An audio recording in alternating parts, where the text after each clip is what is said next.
Alors maintenant, la modélisation en fait batch.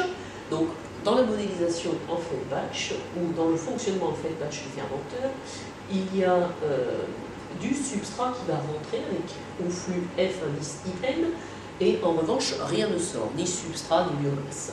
Donc, les variations de volume, dV sur dt, c'est juste égal à F in, ce qui est le flux qui rentre, c'est donc différent de 0, et le volume va donc varier au cours du temps. Du coup, d de xv va être égal à x dv sur dt plus v dx sur dt. Ici, donc j'ai repris juste ça, et c'est égal à quoi? Eh bien c'est égal à mu de xv. Le terme fex étant nul, il n'apparaît pas ici. Ensuite, dans notre modélisation, nous allons introduire le taux de dilution qui est égal au flux entrant divisé par le volume. Donc la dilution, eh bien, donc j'ai mon équation ici, qu'est-ce que j'ai fait? J'ai gardé cette partie ici, là, et ce terme-ci, je l'ai soustrait, et il est ici. Alors, ça n'est pas dV sur dt, enfin ça n'est plus dV sur dt, mais c'est F in, j'ai remplacé dV sur dt par F in. Et donc, V dx sur dt, c'est mu de xv moins xf in. L'étape qui permet d'arriver à ce qui est encadré, eh bien c'est juste en prenant cette équation et en divisant par V. Voilà.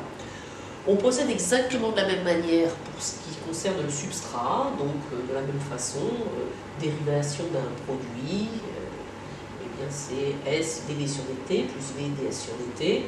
Ensuite, ici, qu'est-ce que j'ai fait? Eh bien j'ai pris ce morceau-là, il est venu ici, ce morceau est maintenant ici, dV sur dt, je vous rappelle que c'est F in, et les morceaux qui sont ici découlent de l'équation de laquelle nous partons, F in, S in, pas de F extérieur, et donc ce terme ici que nous trouvons. Pour passer à la dernière ligne, il suffit de diviser par V, et on obtient la formule qui est encadrée ici. Ensuite, dernier point, lorsqu'on va utiliser le fermenteur en fonctionnement batch, fonctionnement continu, à ce moment-là, Fin égale Fex, et les deux flux sont différents de 0. Mais, comme les deux flux sont égaux, eh bien, il n'y a pas de variation de volume. dV sur dt, Fin moins Fex, c'est 0. Le volume est donc constant dans ce cas-là.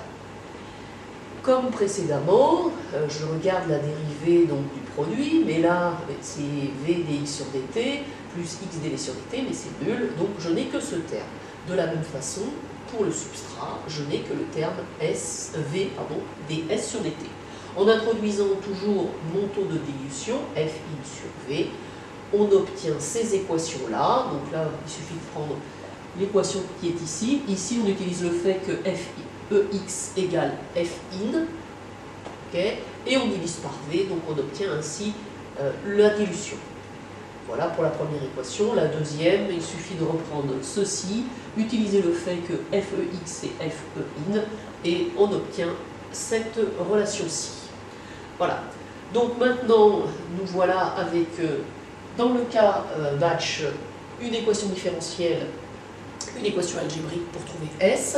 Et sinon, dans le cas fait batch ou le cas continu, on a deux équations différentielles. C'est ce qu'on appelle un système différentiel.